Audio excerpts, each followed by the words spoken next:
How much difference can it make 1 year into stroke recovery? Ups and downs, hopes, disappointments, and that's what I'm here to talk to you about today.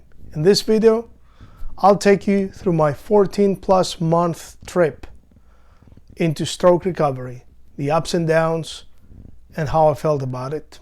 Stick around, and I'll be right with you.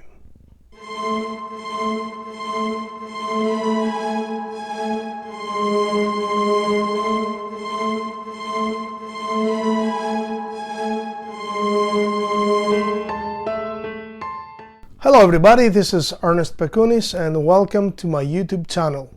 It has been a very long time since my last update. I mainly, make videos on my stroke recovery with a couple of exceptions. I must admit that I was hoping that this video will take place sometime during the first year of the recovery, 12 months. To be precise, which was last June 17, and I postponed that. I said maybe it's wise to wait until my 53rd birthday, which came in July. That didn't happen either, so I apologize for having disappeared. I had quite an experience. Those 14 months have been filled with the hopes and disappointments that you would expect from every recovery, not just stroke, but specifically from stroke recovery.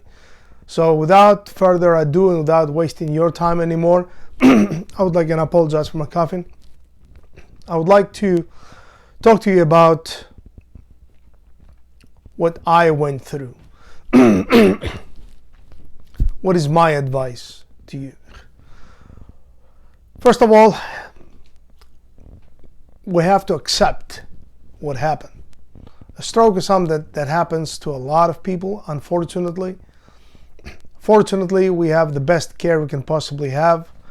The medical field is much more equipped, much more prepared now to deal with strokes.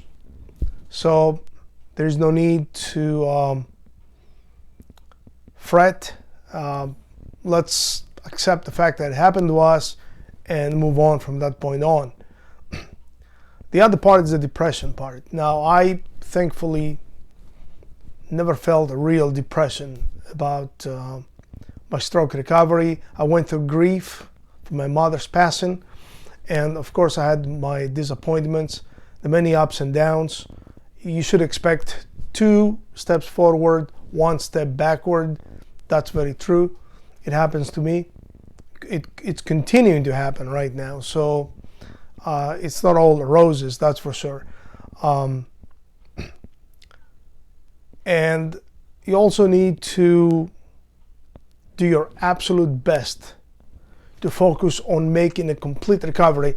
Don't go for any kind of half measures. Strive for full recovery.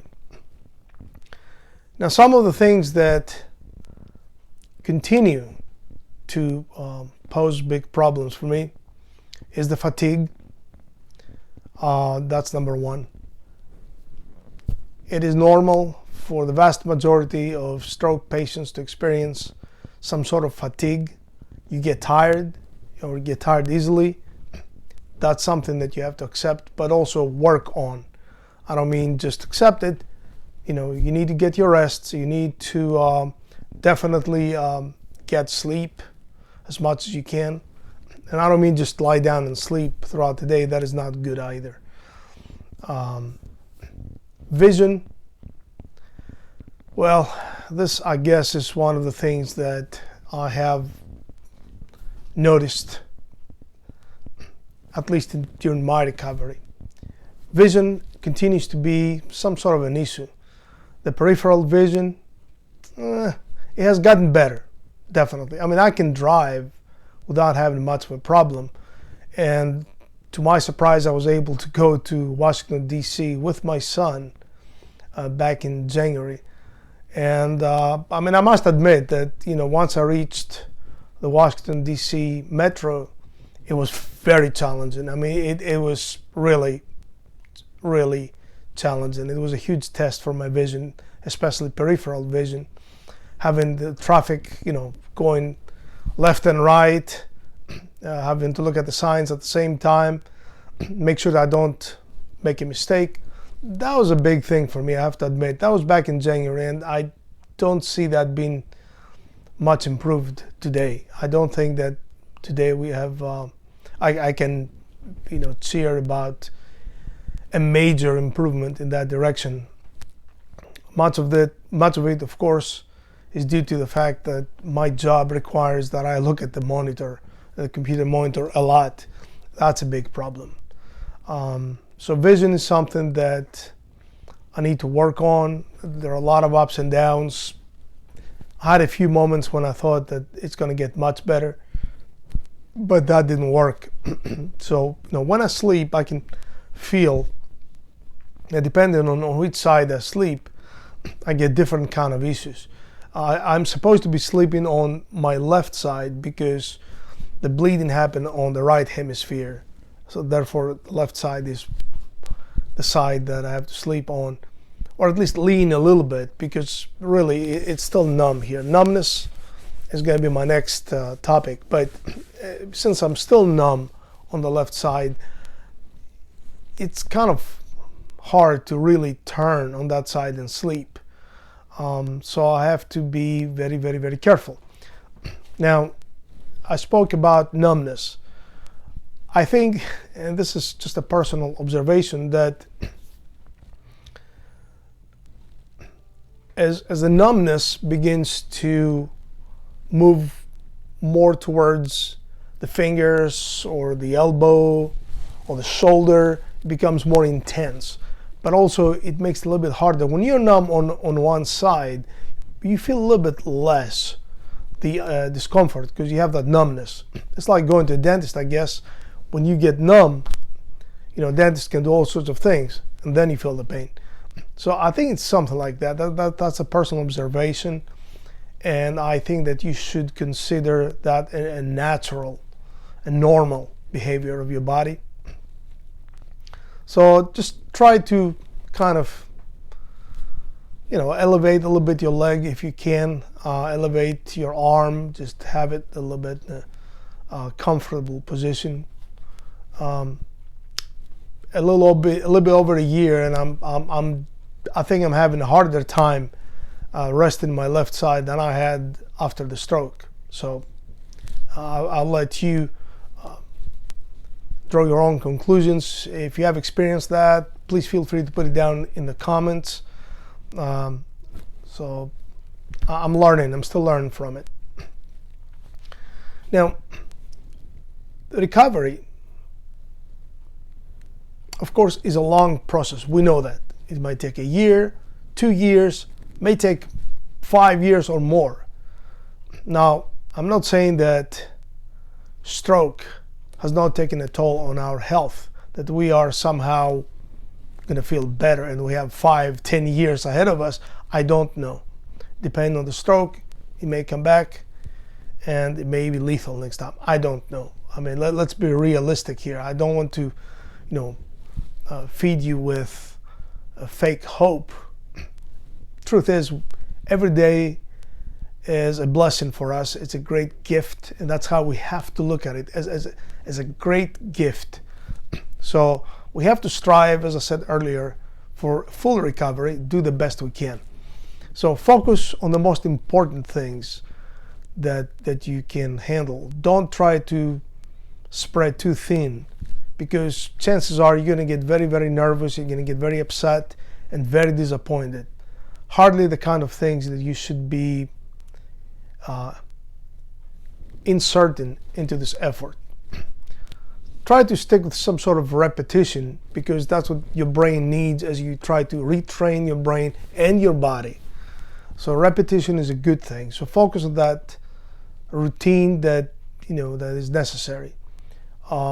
One of the routines is walking. Walking is a great thing for stroke patients. Now, assuming, of course, that you have the ability to walk at this point in time. If not, take it easy, go slowly. Make sure you have somebody there to help you with the balance. At this point in time, I'm blessed. I've regained much of my balance. I'm not saying it's great, but it is what it is after over a year. Exercise is very, very important. We'll do whatever exercises have been recommended to you by your physical therapist, your doctor, and stick to that plan. I mean, don't give up. Keep going, because that's how it's going to get better. The repetition exercises, that's going to take you a little bit beyond that plateau that we heard about. And that plateau can come in increments of 3 months. I think 3-6 months. And then you can go to a year to reevaluate the situation. But don't give up. You have to keep on going. That's how success stories have been reported, when people keep doing these things. A good diet, I don't have to tell you how much important it is. Have a great diet, fresh fruits, organic whenever possible, clean them well. If you have any issues with digestion, I know I have been having some issues, not exactly with digestion, but something is wrong. Because if I start having hiccups, that is a sign that I may throw up. And it doesn't come from the stomach, it comes from here. And as you can see in the video, my left side is still dropped a little bit. It's a little bit more dropped than the right side. So I don't know if anything in there is causing the problem. I don't know if it's the chronic sinusitis that I'm fighting, some drainage, allergies, I don't know. But whatever it is, it causes a mucus-like substance to come out. So after that, I can eat. I found that mineral water and carbonated mineral water could help a little bit. It has helped me lately, I think, has minimized those incidents. But then again, the foods that I eat, I think cucumber causes that in me, not as much the tomato. So it's kind of hard. You have to figure out which foods work the best for you. So a good diet, good food is very important. Avoid salt as much as possible. Avoid sweets whenever possible. Have some, a little bit of ice cream maybe, or the Greek yogurt, the frozen Greek yogurt bars. Those are not too bad. Of course, stay away from all those cakes that are out there, and they're not really that good for you, that's for sure. Dark chocolate is always better and healthier than milk chocolate. Alcohol, well, look, give it at least 3 months if you really want to try alcohol. I strongly recommend red wine, because from what I know, it's fermented with the seeds, and the seeds have, of course, all the substances that we need, as well as the skins. And of course, the skins give the red the color. If I'm mistaken, please feel free to put it down in your comments. Correct me. I don't want to give you wrong information, but red wine definitely helps more with the recovery than other types of alcohol. Scapernog variety is a very healthy variety that's definitely loaded in antioxidants.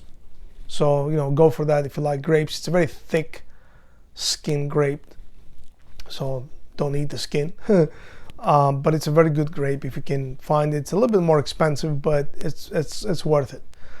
Let me see what else. Meditation. For many people, those people who are more seasoned in meditation, they have found meditation to be very helpful. Try to find some time to focus, relax. Focus on nothing, basically. That's what you have to do. And just to relax your mind whenever possible. Tai Chi is a great way of exercising your body and your mind. And of course, the breathing techniques that go along with Tai Chi, that's very helpful. If you can do yoga, that's fine. Otherwise, you may have to wait a little bit longer, as yoga seems to be a little bit more intense in terms of physical exercise.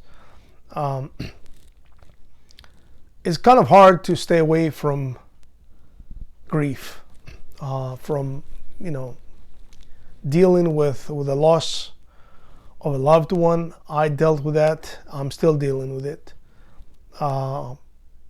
And I must admit that it is a very, very painful experience. And when it happens during your stroke recovery, it elevates that pain, it elevates the stress, and could cause a hell of a lot of other problems. So just try to stay calm. Take it as it comes. There's nothing that you can do sometimes. When we lose a loved one, as painful as it might be, it's still, something that we have to deal like human beings. Unfortunately, the loss is something that happens all over the world among many, many, many people. Others lose kids. That's a very, very, very painful experience.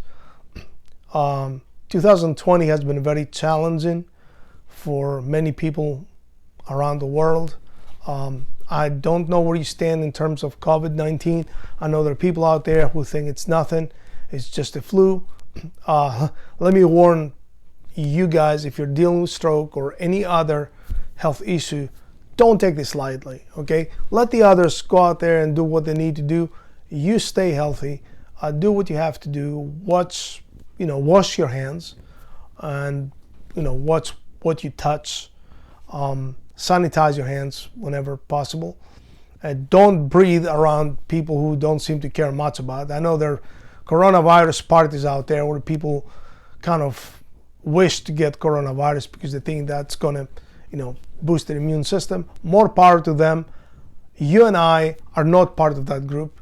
You and I know very well that if something happens, it can be lethal to us. Okay? It's bye-bye time. And I'm only 53 years old. My son is not even 13 yet. Okay? And today was his first day of school. Don't take this lightly. Okay? Wear your mask, sanitize your hands, breathe some fresh air outside as much as you can.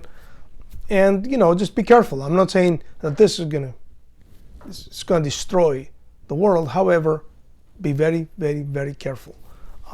Don't take this lightly. I don't know how far we are from vaccines, from any kind of treatment or cure. Just stay healthy. That's all you can do, really. Just do your best. I'm blessed that my family is taking all the necessary precautions. And we have social distanced ourselves. We don't like that. And I know it's hurtful for a lot of businesses. It is for my second employer. It has affected my part-time job. So unfortunately, I lost a significant part of my income. But it hurts everybody. My colleagues there, everybody's hurt. I work from home in my morning job. So I am very lucky in that respect that my full-time employer, understands that we cannot take chances. I much appreciate that, and I'm thankful. And I'm thankful to my colleagues, of course, because they are, working from home as well, and they pass all the good information they can find. So that's all I have for now. This is, a major update, a major milestone. I went over the first year of recovery. Stroke anniversary is definitely not, something to celebrate, but survival is. And I encourage you to do whatever it takes. Stay positive. Your life is going to be filled with hope and disappointment. Stroke is one of those disappointments. However, your battle against it, your road to recovery, let that be filled with hope and some success stories that you can share with others. I would encourage you to subscribe. I don't have a lot to share with you, so I don't know how useful this will be. It will not affect you. If you think that this video was somehow helpful to you, if you liked it, if you are going through some tough times yourselves, and you think this video was somewhat helpful, a voice of hope, feel free to hit that like button. I don't make money out of this channel, but it does mean a lot when I know people are watching and they like the video. And I'll see you next time with some more, information, not just about stroke, but about quite a few other things that I want to talk about. So until then, stay healthy and happy. Thank you very much.